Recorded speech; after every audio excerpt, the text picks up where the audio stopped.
আসসালামু আলাইকুম প্রিয় শিক্ষার্থীরা।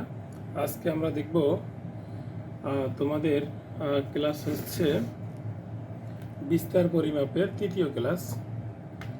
আমরা গত দুই ক্লাসে তোমাদের কিছু টপিক শেষ করেছি। আজকে আমরা শেষ শুরু করব হচ্ছে গড় ব্যবধান বিন্যস্ত অবিন্যস্ত উপাত্তের ক্ষেত্রে। দেখো, অবিন্যস্ত উপাত্তের ক্ষেত্রে আমরা আজকে শিখব গড় ব্যবধান। গড় থেকে গড় ব্যবধান, গাণিতিক গড় হতে গড় ব্যবধান, এমডি এক্স ভার summation i equal to 1 N x i minus x ভার ভাগ এন। মধ্যক থেকে নির্ণীত গড় ব্যবধান, এটাকে প্রকাশ করা হয় এমই দ্বারা। মধ্যককে এমডি এমই আর এক্স আই মাইনাস এমই ভাগ এন। আর প্রচুরক থেকে নির্ণীত গড় ব্যবধান এইটা।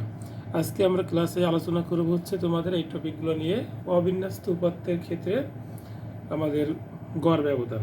ঠিক আছে, দেখো প্রথমে আমরা এখানে করব, সূত্র লিখে রেখেছি তোমাদের এখানে। অবিন্যস্ত উপাত্তের ক্ষেত্রে আমরা এই তিনটা সূত্র দিয়ে আজকে ম্যাথগুলো কমপ্লিট করব। দেখো, আমি তোমাদের বইয়ের শুরুতে ছিল ব্যাটসম্যান বি এর কিছু রান দেওয়া ছিল।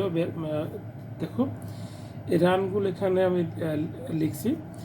এই ব্যাটসম্যান এর রান সংখ্যা দিয়ে আমরা এই তিনটা ম্যাথ আজকে সমাধান করব। গাণিতিক গড় থেকে গড় ব্যবধান, মধ্যক থেকে গড় ব্যবধান, প্রচুরক থেকে গড় ব্যবধান।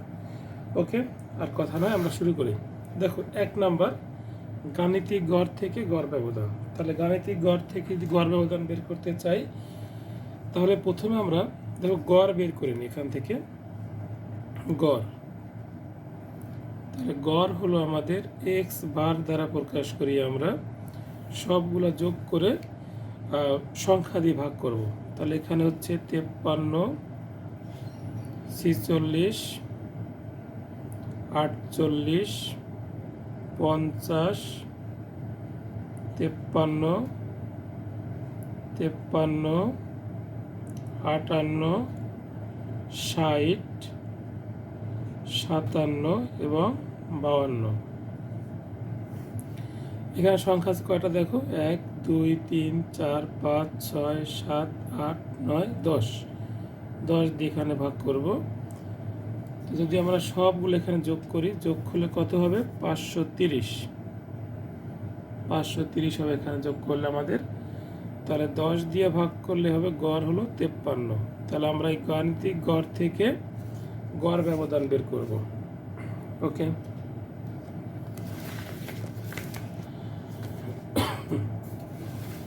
গাণিতিক গড় থেকে গড় ব্যবধান।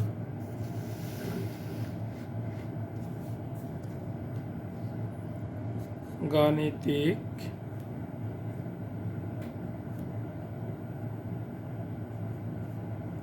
গড় হতে গড় ব্যবধান, এমডি এক্স বার, সূত্র আমাদের এটা, summation n i equal to 1, আর এখানে হলো আমাদের modulus x i minus x bar ভাগ কত? এন। তাহলে দেখো, আমরা এখানে এই সামেশন বার মানে হলো অনেকগুলো সংখ্যার যোগফল। তা ওখানে আমাদের 10টা সংখ্যা ছিল। কয়টা? 10টা। তাহলে সূত্রটা কীভাবে লিখবে, এটাকে ভেঙে আমরা দেখো, এই এন হলো আমার এখানে 10টা সংখ্যা ওখানে আমাদের আছে, এন হলো 10। Summation x i minus x bar, এর মানে কি দেখো, modulus x one minus x bar, modulus x two minus x bar, modulus x three minus x bar, modulus x four minus x bar, modulus x five minus x bar, plus modulus x six minus x bar, modulus x seven minus x ভার।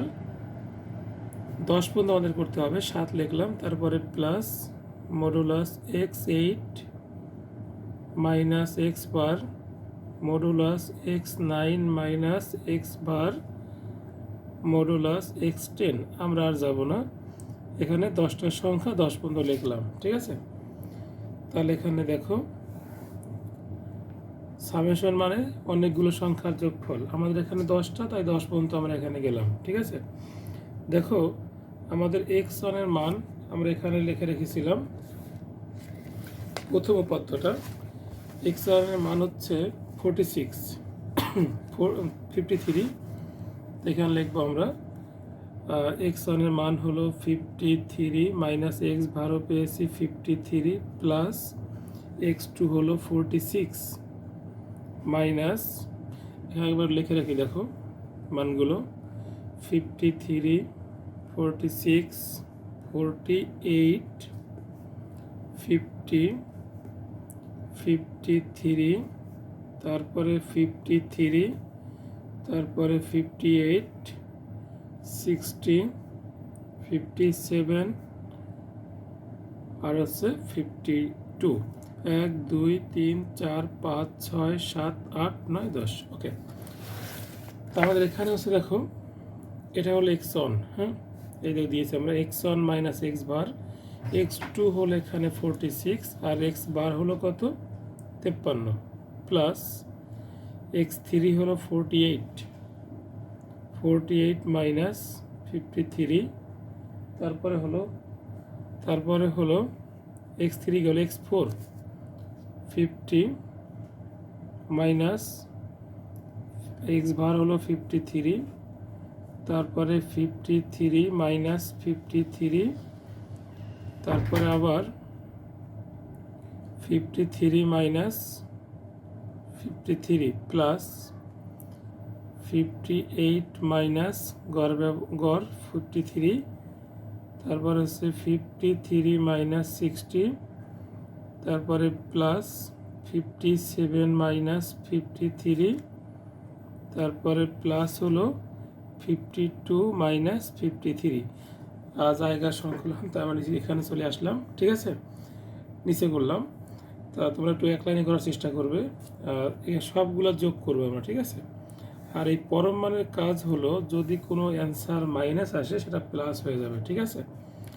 দেখো 53 কেটে এখানে 0 হয়ে যায়, plus এখানে দেখো 46 minus 53 এখানে করলে আসছে -7।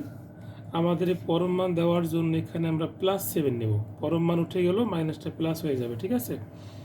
তারপরে হচ্ছে 48 মাইনাস 53 এটা করলে আসে -5, আমরা নিব হলো +5। তারপরে 50 মাইনাস 53 -3 আসে, আমরা নিব +3 প্লাস, দেখো এটা কেটে যায় 0, এটা কেটে যায় +0 প্লাস 58 মাইনাস 53 5, তারপরে 53 মাইনাস 60 -7 হয়, আমরা নিব +7, পরম মানের জন্য প্লাস হয়ে যাবে। 57 মাইনাস 53 এখানে হচ্ছে +4, 52 মাইনাস 53 -1 হয়, নিব +1, কারণ পরম মানটা উঠে যাবে, মাইনাসটা প্লাস হয়ে যাবে, ঠিক আছে। সবগুলো যোগ করবো আমরা এখানে 7 যোগ 5 যোগ 3 যোগ 5 যোগ 7 যোগ 4 যোগ 1, সবগুলো যোগ করলে এখানে হয় 32 ভাগ 10, তাহলে এখানে হবে 3.2। তাহলে আমাদের গাণিতিক গড় থেকে নির্ণীয় গড় ব্যবধান হচ্ছে 3.2। আমরা এরপরে করব এই সেম ম্যাথ নিয়ে, যে মধ্যক থেকে গড় ব্যবধান, ঠিক আছে। দেখো মধ্যক থেকে গড় ব্যবধান কতগুলো আবার এখানে আমরা লিখে রাখি, তোমাদের একদম প্রথম পৃষ্ঠায় আছে ব্যাটসম্যান বি এর রান। তাহলে এখানে আমার উপাত্তগুলো একটু লিখি, 53, 46, 48, 50, 53, 53, 58, 60, 57 আর 52। আমরা এই মানগুলো ধারা এখানে মধ্যক থেকে গড় ব্যবধান বের করব। ঠিক আছে, তো আগে আমরা মধ্যক বের করতে হলে উপাত্তগুলো আমরা সাজিয়ে লিখি ছোট থেকে বড়। যে ঊর্ধ্বক্রম অনুসারে সাজিয়ে, তাহলে প্রথমে লিখব 46, তারপরে হচ্ছে 48 এর পরে 50, তারপরে 52, তারপরে হচ্ছে 53, তারপরে আবার 53, তিনটা 53 আছে, এরপরে 57, এরপরে 58, তারপরে হচ্ছে 60। কয়টা হয়েছে? 1 2 3 4 5 6 7 8 9 10। তো আমরা এখানে বড় থেকে ছোট প্রথমে সাজিয়ে লিখলাম। ওকে, বড় থেকে ছোট এখানে সাজিয়ে লিখলাম আমরা। মধ্যকটা আমরা এখানে বের করি। যেহেতু এখানে n ইকুয়াল টু কত পেয়েছি আমরা? 10, জোড় সংখ্যা। আমরা গত পর্বে বলেছিলাম যে n ইকুয়াল টু জোড় হলে মধ্যক নির্ণয়ের সূত্র কি হবে। দেখো, মধ্যক n/2 তম পদ, মধ্যককে আমরা mi দ্বারা প্রকাশ করব। ঠিক আছে, mi, n/2 তম পদ প্লাস n/2 প্লাস 1 তম পদ ভাগ কত? 2। তাহলে n এর মান পেয়েছি 10, 10/2 তম পদ, আর এখানে 10/2 প্লাস 1 তম পদ ভাগ 2, 10/2 5 তম পদ প্লাস, দেখো 10/2 5 আর 1 6, তাহলে 6 তম পদ ভাগ হলো 2। দেখো পঞ্চম পদ, এখানে আমরা গুনি 1 2 3 4 5, পঞ্চম পদ 53, আর ষষ্ঠ পদ কত হবে? 53। তাহলে এখানে দেখো 53 পঞ্চম পদ, ষষ্ঠ পদ হলো এখানে 53, ভাগ কত? 2। তাহলে এখানে পঞ্চম পদ 53, ষষ্ঠ পদ 53, এখান থেকে গুণে বের করছি আমরা। তাহলে 2 দিয়ে ভাগ করলে হবে 53। তো এখানে মধ্যক পেলাম 53। তাহলে মধ্যকের সাহায্যে আমরা এখানে গড় ব্যবধানটা বের করব। দেখো, মধ্যক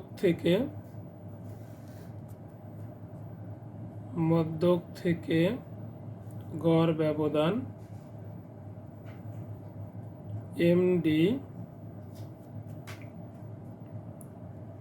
x mi, সূত্র হচ্ছে সামেশন i n, এখানে i ইকুয়াল টু 1, আর হচ্ছে মডুলাস xi মাইনাস mi ভাগ কত? n। খেয়াল করবা, আমাদের আগের ম্যাথটায় গড় ছিল 53, এখানেও মধ্যকও 53 আসছে। তার মানে এখানে মধ্যক থেকে গড় ব্যবধান এবং হচ্ছে তোমার গাণিতিক গড় থেকে গড় ব্যবধান একই উত্তর হবে। তাহলে এখানে আমরা আর বিস্তারিত করলাম না, তোমরা এটা পারবা, সূত্রটা অ্যাপ্লাই করে দিবা, ম্যাথটা কমপ্লিট হয়ে যাবে। ঠিক আছে, এবার দেখো আমাদের পরের সূত্র ছিল প্রচুরক থেকে গড় ব্যবধান। উপাত্তগুলো এখানে কি কি ছিল? আমাদের উপাত্তগুলো ছিল হচ্ছে 46, তারপরে হচ্ছে 48, 50, তারপরে 52, তারপরে ছিল 53, এরপরে হচ্ছে 57, তারপরে 58, তারপরে ছিল এখানে 60। দেখো এখানে একাধিকবার কত? 3 বার আছে 53। তাহলে প্রচুরক কত হবে? এখানে সর্বাধিক যে মান থাকে সেটাই কি এখানে হয়? প্রচুরক। তাহলে প্রচুরক হবে m ইজ ইকুয়াল টু কত? 53। তাহলে এখানে প্রচুরক হলো m ইকুয়াল 50। দেখো এখানে আমাদের এই ম্যাথটায় গাণিতিক গড় 53, মধ্যক 53 এবং প্রচুরক কত? 53। তার মানে এখানে যদি প্রচুরক থেকে আমরা গড় ব্যবধান বের করি, প্রচুরক থেকে গড় ব্যবধান সরি প্রচুরভুজ এমও দ্বারা প্রকাশ করবা, ঠিক আছে। প্রচুরভুজ এমও সূত্র কি, summation i equal to 1 n modulus x i minus MO. অর্থাৎ দেখো এইখানে আমাদের এমওর মানও কত আসছে, 53, অর্থাৎ মধ্যকের 53, প্রচুরক 53 এবং গাণিতিক গড়ও 53। তা তিনটার অ্যান্সার কিন্তু এখানে একই আসবে। তো আমরা যেভাবে গাণিতিক গড়ের থেকে গড় ব্যবধান বের করছি ঠিক সেমভাবে এখানেও তোমরা প্রচুরক থেকে গড় ব্যবধানটা বের করবা। দেখো আমি তাও দেখাই দিচ্ছি এখানে। এখানে কি লিখতে পারি পরিবর্তে, এর পরিবর্তে তোমরা লিখতে পারবা এন মানে 10টা উপাত্ত এখানে আমাদের আছে। আর 10টা উপাত্ত থাকায় মডুলাস এক্স অন, এখানে লিখবা M O modulus x two minus MO modulus x three minus MO modulus x four minus MO modulus x five minus MO, তারপরে modulus x six minus MO modulus x seven minus MO, তারপর আছে modulus x eight minus MO modulus x nine minus MO আর modulus x 10 minus কত হবে, এমও। সবগুলো মান বসাই দিলে এক্স ওয়ান বলতে 46, এবার বসাই দিলে বিয়োগ করলে এখানে সবগুলো যোগটোগ করলে মান আসবে হচ্ছে আগের সেই গাণিতিক গড়ের মানটাই আসবে আমাদের, একই মান যেহেতু 32 আসবে এখানে সব করে 32/10, তাহলে 32 ভাগ কত 10, অর্থাৎ 3.2। অর্থাৎ এখানে আমাদের হচ্ছে প্রচুরক থেকে গড় ব্যবধান কত আসবে, 3.2 আসবে, ঠিক আছে। তাহলে আজকের আমাদের এই পর্বে ছিল অবিন্যস্ত উপাত্তের ক্ষেত্রে গড় ব্যবধান নির্ণয়। আমরা পরবর্তী লেকচারে দেখাবো বিন্যস্ত উপাত্তের ক্ষেত্রে গড় ব্যবধান। ওকে, আল্লাহ হাফেজ।